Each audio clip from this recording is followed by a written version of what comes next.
In Lab 1.3, we will create two important user accounts for our Intune environment. First, we will set up a dedicated Intune administrator account to follow least privilege best practices. Then, we will create a test user account that we will use to enroll devices and validate policies throughout the course. These accounts will be used in all upcoming labs, so this step is essential before moving forward. We will begin with an Intune administrator account. This considered a best practice because it separates Intune administration from your global admin account, reducing security risk and following Microsoft's least privilege model. We will assign this account an E5 license and grant it into Intune administrator role, which gives full access to Intune without granting unnecessary privileges. Now let's navigate to our admin.microsoft.com portal, and in the left menu, click Users and then click Active Users. We will go ahead and click on Add a User, and we will call it Intune Admin. And under the username, we will call it intune.admin. I'll uncheck automatically create a password. I'll set in my own password here. And I will uncheck this also that says require this user to change their password when they first sign in. I already changed my password here. Click Next. Under Licenses, select Microsoft 365 E5. Click Next. And under the role, click on Admin Center Access.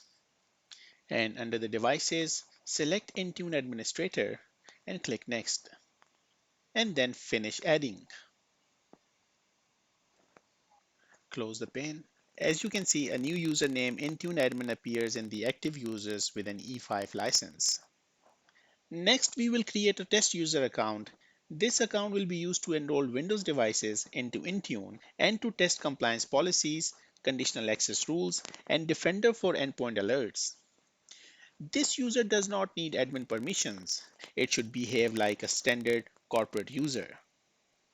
Now in Microsoft 365 Admin Center, under the users, go to active users again, and we will add a user. We will call it test user 01.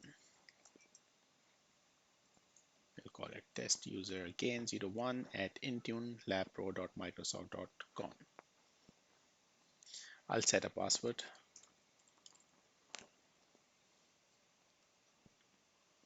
Click next. And I will also assign an E5 license to this user. Click next. And we are not going to assign any administrator role. Click next and finish adding. Close, refresh. And as you can see, that new account appears with the test user 01 with the E5 license in the users list. The next step is that we will verify that both accounts exist in Entra ID and are synchronized correctly. This is important because Intune reads user identities directly from Entra ID. If the account appears here, they are ready to be used for device enrollment and administrative tasks. Let's go to entramicrosoft.com. In the left navigation, select Users and All Users. And we can see that we have our Intune admin and test user 01 is listed here. Let's check each account and click on licenses and make sure that they are assigned with E5. Let's go back and test our test users license, and this user also have an E5 license. So we have confirmed both accounts appear in Entra ID with the correct roles and licenses. If an account does not appear, refresh after 10 to 20 seconds. As your AD sync may need a moment, recheck licensing assignment. With both the Intune administrator account and the test user now created and visible in Entra ID, Our tenant is fully prepared to begin the device enrollment process. These two identities are essential for the labs ahead. The Intune admin will manage the environment, and the test user will represent a standard employee device scenario. In the next section, we will enroll our first Windows 10 or 11 device into Intune and verify that it appears correctly in the portal.